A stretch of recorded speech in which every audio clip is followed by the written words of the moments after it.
ni grandeur de ce grand Dieu créateur. Il nous faut faire silence, car dans ce silence, notre Dieu restaure, vivifie et parle. Faisons silence en nos cœurs. Alors que les officiants nous rejoignent, je vous inviterai à vous tenir debout et nous chanterons ensemble les paroles du numéro 163. Silence, silence.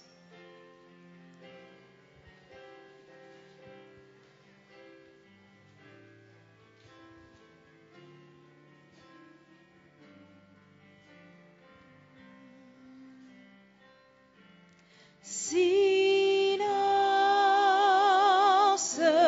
silence, un souffle descend. Voici la présence du Dieu tout-puissant. Silence, le Maître parle avec amour et nous fait connaître sa paix en ce jour.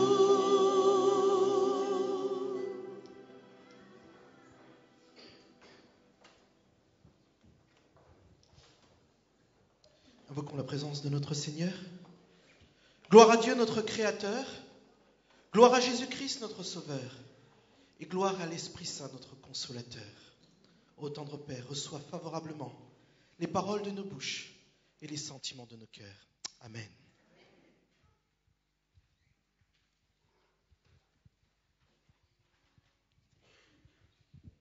Bonjour à tous. Alors, le corps pastoral, l'équipe GCV, donc Gestion chrétienne de la vie, et moi-même, nous vous souhaitons une chaleureuse et cordiale bienvenue. Soyons à l'aise dans notre demeure, dans notre maison où Dieu règne. Soyons inondés de la présence de l'Esprit Saint et de sa grâce. Bienvenue à vous. Bon sabbat. Je vous invite à vous recueillir alors que sur chair nous prions.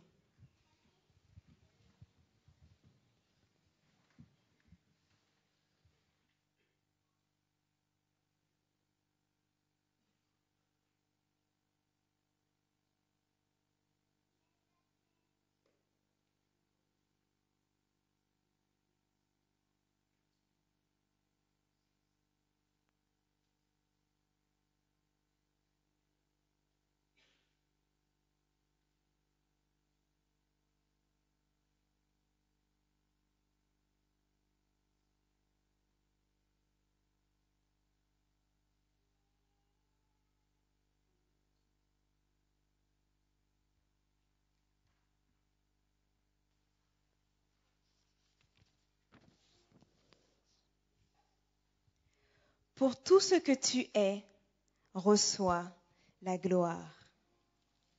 Au psaume 145, les versets 1 à 4. Je t'exalterai, ô mon Dieu, mon roi, et je bénirai ton nom à toujours et à perpétuité. Chaque jour, je te bénirai et je célébrerai ton nom à toujours et à perpétuité. L'Éternel est grand et très digne de louange, et sa grandeur est insondable. Chantons, rendons gloire à notre Dieu par notre doxologie, Seigneur de gloire.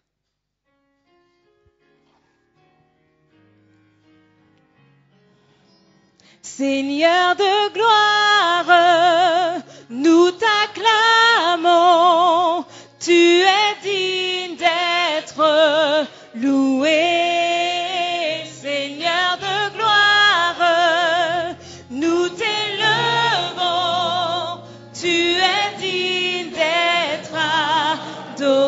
car ton nom est Adonai.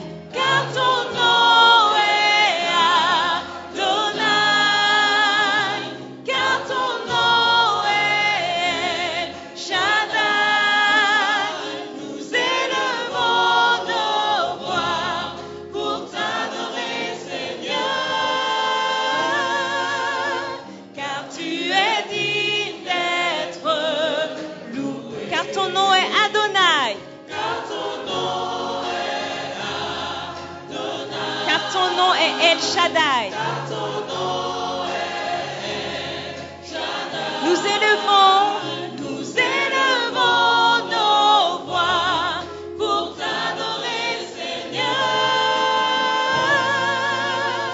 Car tu es digne d'être loué. Amen.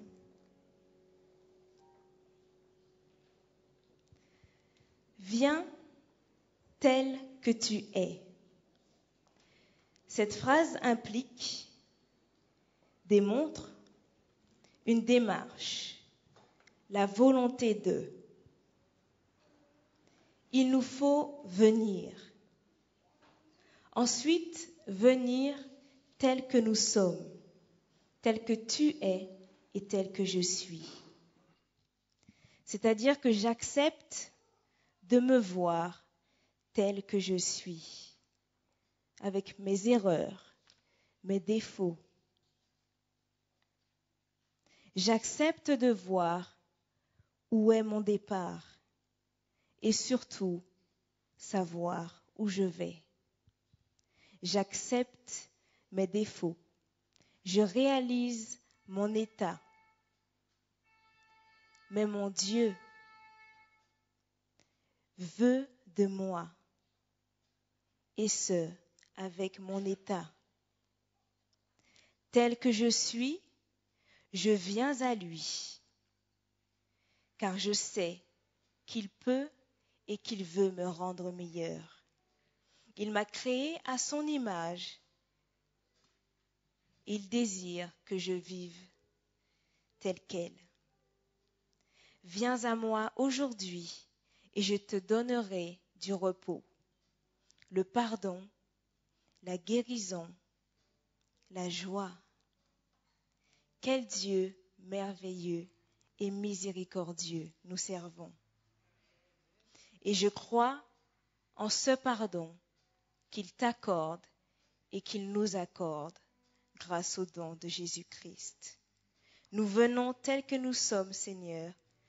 Nous réclamons ton pardon et désirons être changés par toi.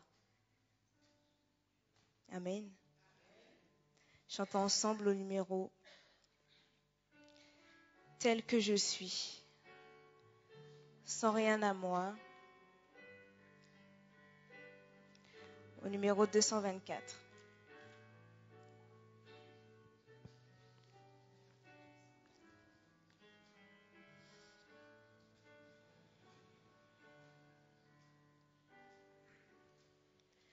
Tel que je suis, sans rien à moi, sinon ton sang versé pour moi et ta voix qui m'appelle.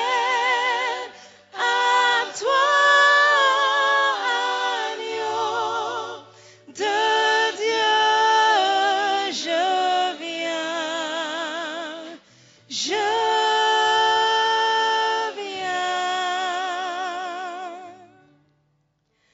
tel que je suis, bien vacillant, en proie au doute, à chaque instant. Lutte au dehors, crainte au dedans. Crainte au dedans, agneau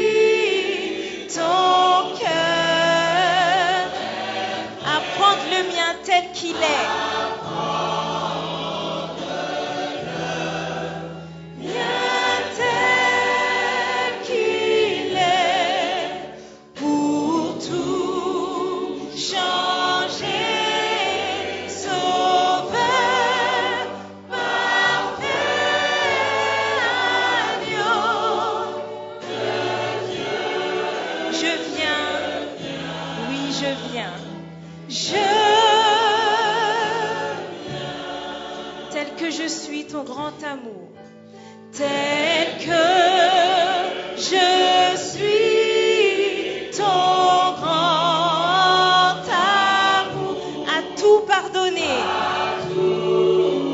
et ce sans retour.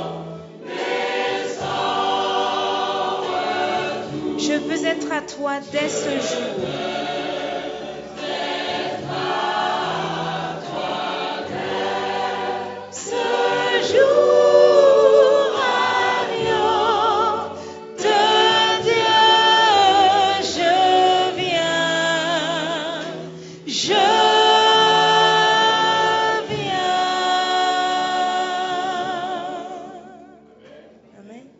Je vous invite à vous prosterner pour la prière.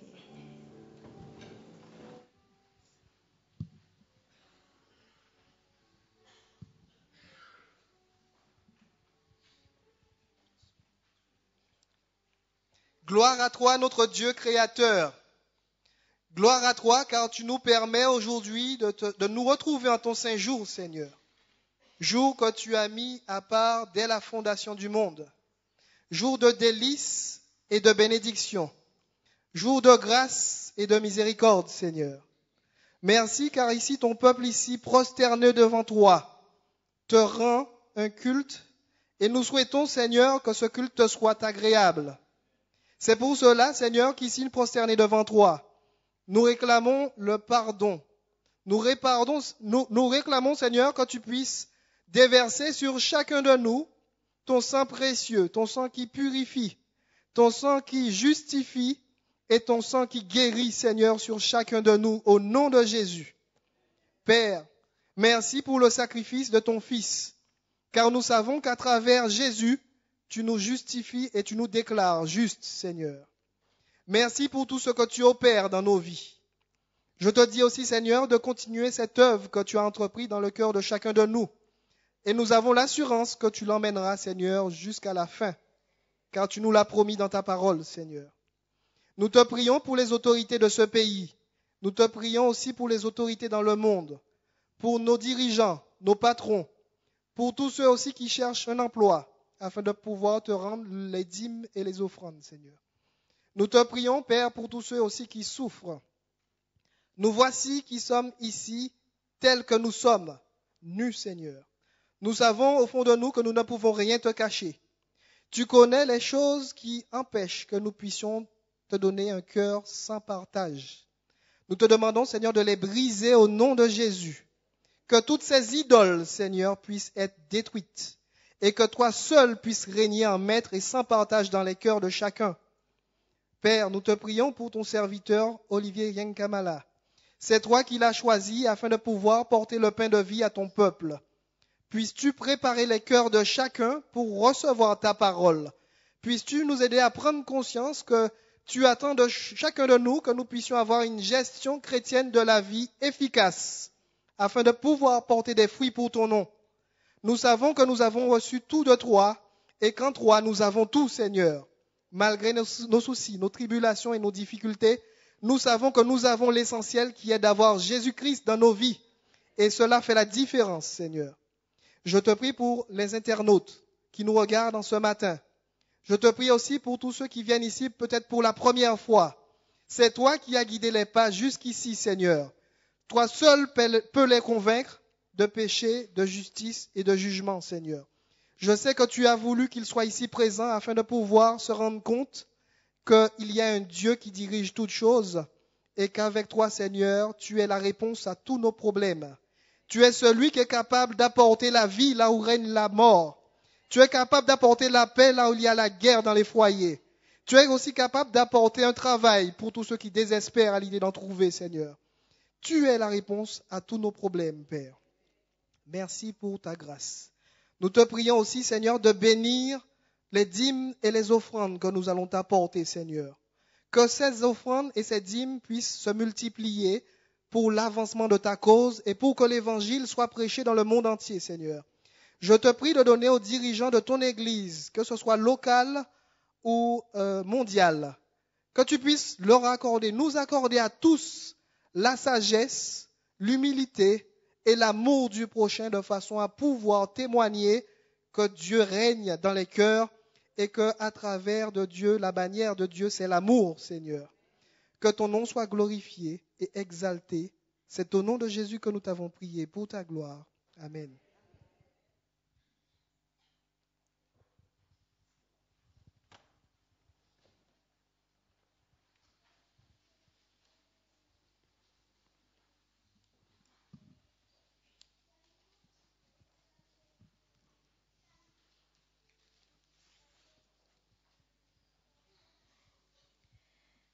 Est-ce que vous vous sentez bien ce matin?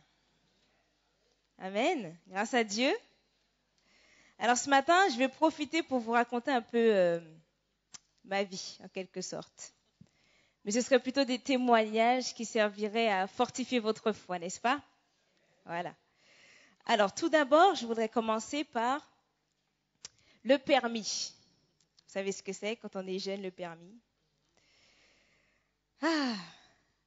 Alors en fait, ça fait quelques années que j'ai eu mon code.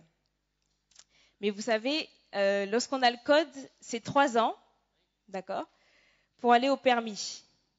Après 3 ans écoulés, il faut repasser le code pour ensuite aller à l'examen de conduite. Alors moi, ma 3e année arrivait à très grands pas, parce que on va dire que parfois il y a eu des découragements, c'était trop long, j'avais parfois envie de laisser tomber. Mais j'avais tellement envie d'avoir mon permis, j'ai dit, Seigneur Jésus, je remets mon permis entre tes mains. Mais chaque année, je dis, mais Seigneur, les années passent, mais je suis toujours au même stade. C'est-à-dire que au même stade, les heures passent, les heures de conduite, l'argent passe aussi, et je suis toujours au même stade. C'est-à-dire que je n'ai pas encore mon carton rose. Alors je dis, Seigneur, c'est pas possible, qu'est-ce qui se passe? Alors, je doute, mais je continue à marcher, c'est-à-dire les yeux, en général, les yeux fermés. C'est-à-dire que je ne sais pas ce qui va se passer, mais je crois quand même que quelque chose va se passer. Alors, les années passent. Et l'année dernière, alors mon frère avait eu son permis en juillet, pendant les vacances. Et je dis, Seigneur, mais mon frère a réussi à avoir le permis avant moi. Alors que je suis inscrite avant lui, ça fait un petit moment déjà. Je me suis dit, mais qu'est-ce qui ne va pas? Bon, après, j'ai accepté le fait que mon frère l'ait eu avant moi. Et je me suis dit, Seigneur, c'est pas perdu, je peux l'avoir aussi. Alors j'ai mis vraiment mon permis entre les mains de Dieu. Et à la fin de l'année, mon père qui me dit, est-ce que tu vas aller aux Antilles pour passer ton permis? Je dis, oh là là, ça va être compliqué ça, parce que en sachant que j'ai déjà changé, ça fait 2 fois que j'ai changé d'auto-école. Et je me suis dit, on en changeait une 3e fois, mais où on va? Au final, j'ai dit, bon, allez, Seigneur, c'est pas pour rien. Je sens qu'il va se passer quelque chose. Alors j'y vais, je prends mon avion. Alors j'ai exactement 1 semaine pour prendre mes cours et pour aller à l'examen. Alors c'est très compliqué, alors j'y vais. Mon moniteur, il essaie au maximum de me mettre à l'aise, mais je me dis que c'est juste parce que c'est vraiment 1 semaine. C'est-à-dire que je passais l'examen le jeudi et le samedi, je reprenais l'avion pour revenir en France. Donc je dis, Seigneur Jésus, là, franchement, si c'est bon, franchement, oulala. Alors je passe l'examen, je suis arrivée en paix, mais à tous mes examens, gloire à Dieu, je n'étais pas stressée. Que ce soit mes examens pour mon BTS, tous les examens que j'ai eus, à chaque fois je suis arrivée sans stress. Donc à chaque fois je remercie Dieu, je dis merci Seigneur parce que j'ai ta paix et de ce fait je peux aller encore plus loin. Alors donc j'arrive en France, je me dis bon, j'ai peut-être le permis en poche. Alors j'attends parce que mon courrier s'est perdu. Je ne sais pas comment, mes grands-parents n'ont jamais eu mon courrier. Donc j'attends, mais Seigneur, mais qu'est-ce qui se passe? Alors j'attends. Je dis Seigneur, là ça devient vraiment long. Et pendant que je suis au travail, mon moniteur m'appelle, il me dit, Élodie, d'habitude tu ne bois pas de champagne, mais là il le faut le champagne. J'ai fait, qu'est-ce qu'il y a? Élodie, tu l'as ton permis? Alors je vous dis, j'étais au travail, je ne me suis pas cachée. J'ai exprimé ma joie parce que franchement, je dis franchement gloire à Dieu. Parce que c'est vraiment quand on lui fait confiance, parfois on a beau douter, et c'est lorsqu'on doute qu'on se rend compte, mais pourquoi tu veux douter? Parce que tu as mis ta vie entre les mains de Dieu et il gère. Regarde, il gère. Alors moi, je veux rendre gloire à Dieu parce que franchement, c'est une expérience. J'ai dit au Seigneur, si ça arrive, il faut que je le crie sur tous les toits. Alors je le crie devant vous aujourd'hui. Je rends gloire à Dieu parce que je sais qu'encore aujourd'hui, en 2014, notre Dieu est vivant et il est capable de faire de grandes choses. Amen. Je vous invite à chanter avec moi. Toi seul es digne de recevoir ma louange.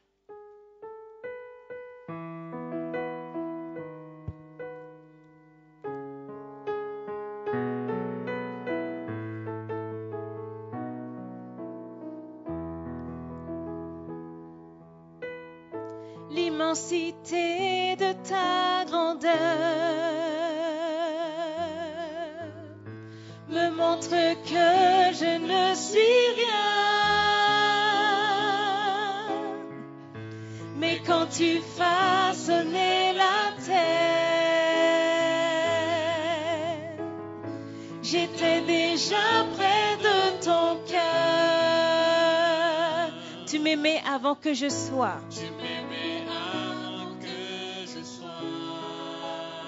Et pour moi, tu as tout donné. Et pour moi, tu as tout donné. La joie, la vie et le bonheur.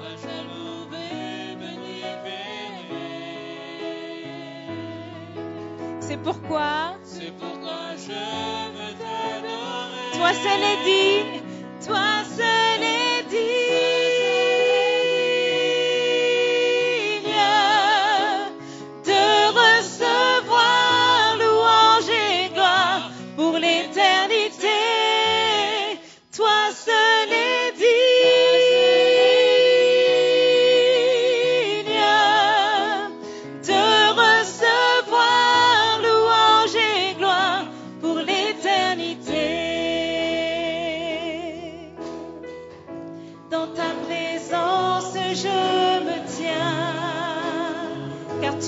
Dont j'ai besoin. La joie, la vie et le bonheur. La joie, la vie et le bonheur sont dans tes parvis, mon sauveur. Toi seul est digne. Toi seul est digne.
Dieu seul soit la gloire, car il est vivant.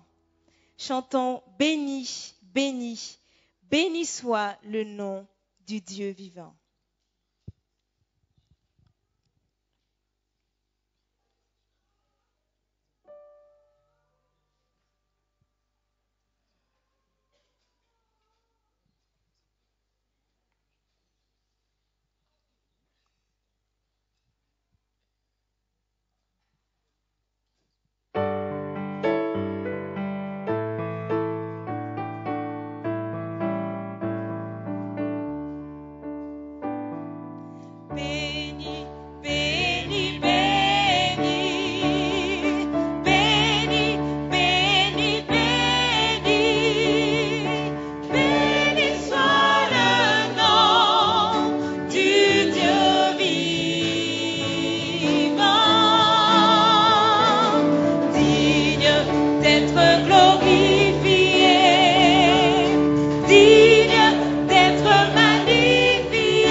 Excusez-moi, j'ai un petit souci, je ne retrouve pas mes feuilles. Excusez-moi.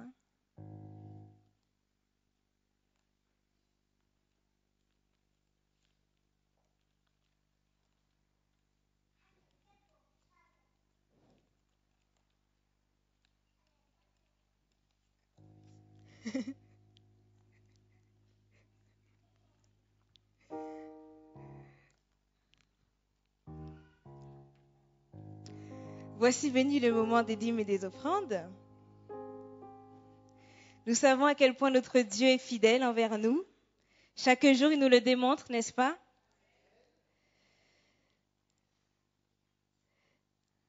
Malgré les difficultés, notre Dieu est toujours présent. Je vais vous inviter à chanter ensemble alors que les diacres et les diaconesses passeront dans les rangs recueillir nos dîmes et nos offrandes. Nous chanterons au numéro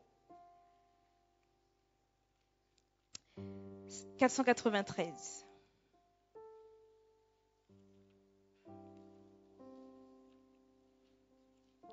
Numéro 493. Mon cœur te cherche au point du jour, mon âme est attachée à toi.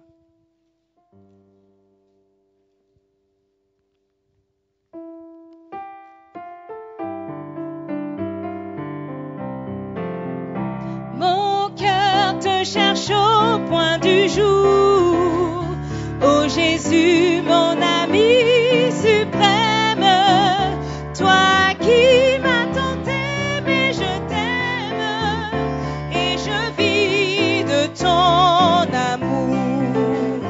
Mon âme est attachée à toi, et tu fais ta demeure en moi. Je sens ton cœur battre en mon cœur, et ta présence est mon bonheur. Pour moi sur la terre étrangère, ton amour vaut mieux que la vie. Jésus, pour mon âme ravie, n'es-tu pas le bon? Mon âme est attachée à toi. Mon âme est attachée à toi, et tu fais ta demeure en moi. Je sens ton cœur battre en mon cœur, et ta présence est mon bonheur. Devant ton merveilleux amour, en t'adorant mon âme heureuse, triomphe et célèbre joyeuse tes bontés de chaque jour. Mon âme est attachée à toi, et tu fais ta demeure en moi. Je sens ton cœur battre en mon cœur, et ta présence est mon cœur te cherche, mon cœur te cherche au point du jour. Ô Jésus, mon ami suprême, toi qui m'as tant aimé, je t'aime, et je vis de ton amour. Mon âme est attachée à toi, et tu fais ta demeure en moi. Je sens ton cœur battre en mon cœur, et ta présence est mon bonheur. Amen. Je vous invite à vous tenir debout pour la lecture de la parole de notre Dieu.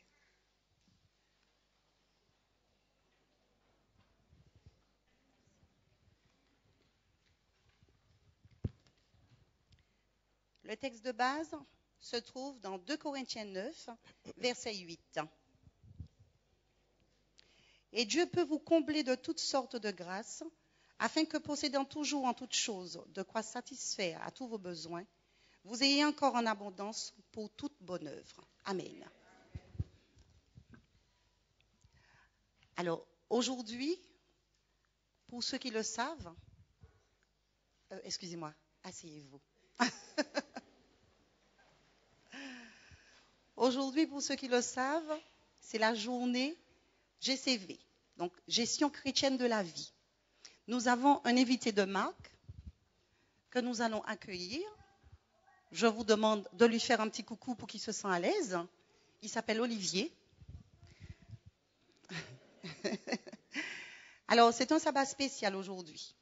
Et en cette occasion, nous avons l'honneur d'accueillir Olivier Yankamala. Donc, il est responsable de la GCV, donc Gestion chrétienne de la vie, au sein de la Fédération France Nord, donc adventiste du 7e jour, bien sûr. Et il est marié, il a 3 enfants. C'est un homme engagé au service de Dieu. C'est le serviteur de l'Éternel. Donc, aujourd'hui, nous avons le plaisir de l'accueillir. Et que je vérifie si je ne me trompe pas. Si j'ai tout dit, c'est ça, j'ai tout dit.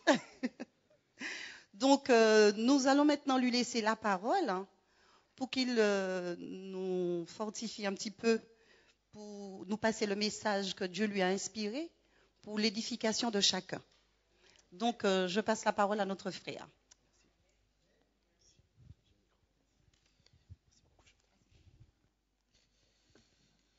Bonjour à tous. Je vous salue fraternellement en Jésus-Christ. C'est toujours une joie de voir sa famille, sabbat après sabbat. Je vois des têtes différentes, mais c'est toujours ma famille. Et je rends gloire à Dieu pour cela. Vous êtes magnifiques. Laissez-moi voir votre beau sourire. Voilà, magnifique. Je remercie donc le corps pastoral ainsi que l'équipe de la GCV pour cette invitation. La gestion chrétienne de la vie, c'est un vaste programme. Alors avant de commencer donc la prédication de ce matin, j'aimerais rapidement, à la demande de vos responsables, vous expliquer brièvement ce qu'est la gestion chrétienne de la vie. J'aurai l'occasion d'y revenir cet après-midi, mais avant tout, il est important de situer les choses. Dans les années 50, l'Église mondiale s'est posé la question de comment gérer les flux financiers et comment faire en sorte de faire rentrer le plus de fonds possible. En effet, le problème se posait parce que nous commencions les croisades missionnaires. Il fallait financer les campagnes en Europe et outre-Atlantique. Et ainsi, en 1966, a été créé le ministère de l'économat chrétien. Le but était officiellement d'accroître les revenus de l'Église. Et puis dans les années 70, fin des années 70, début des années 80, on s'est dit non. On ne peut pas demander aux gens sans cesse de l'argent. Il y a un problème. En effet, tout le monde est capable de mettre la main à la poche et de sortir ce qu'il a dans la poche. Mais la réalité, qui sont réellement ceux qui ont donné leur cœur à Jésus-Christ ? Ainsi, on s'est dit non, il faudrait tourner les choses différemment. Et là est née l'idée des 4 T, à savoir que Dieu est propriétaire de notre temps, de nos talents, de notre corps, de notre temple, et de nos finances, c'est-à-dire de notre trésor. D'où cette politique des 4 T, temps, talent, temple et trésor. Et puis, fin des années 90, début des années 2000, on s'est dit non, c'est restrictif, trop. On va essayer de voir comment est-ce que l'on pourrait amener les choses différemment. En effet, parce que Dieu est le propriétaire de toutes choses, tout. Et un Espagnol a eu l'idée de dire avec le T, todo, tout, tout pour Jésus-Christ. Ainsi, quand la gestion chrétienne de la vie se limite simplement à l'aspect financier, c'est très restrictif. Parce que la vraie GCV, elle ne commence pas dans votre portefeuille. Elle commence à Golgotha. La vraie GCV, c'est reconnaître que Dieu est le propriétaire de toutes choses. Que rien ne m'appartient. Tout appartient à Dieu. Tu crois que tu as quelque chose ? Non, tu n'as rien. Tu es simplement le gérant de ce que Dieu te donne et te confie. À ce titre, tu n'es qu'un gérant. Et ce qui est déjà beaucoup. En effet, si Adam et Ève étaient propriétaires de quelque chose, ça se saurait. Ils n'auraient pas été chassés du jardin d'Éden. Ils n'étaient que les gérants que Dieu avait mis justement en place. Ainsi, la gestion chrétienne de la vie a pris une autre dimension. celle de clairement inviter les hommes et les femmes qui ont donné leur cœur à Jésus-Christ à considérer Jésus-Christ comme étant le Seigneur de leur vie. En effet, tout le monde reconnaît Jésus-Christ comme son sauveur. Vous êtes ici présents et vous avez tous reconnu un jour ou l'autre Jésus comme votre sauveur. Mais la réalité, combien ont reconnu Jésus-Christ comme étant le Seigneur de leur vie ?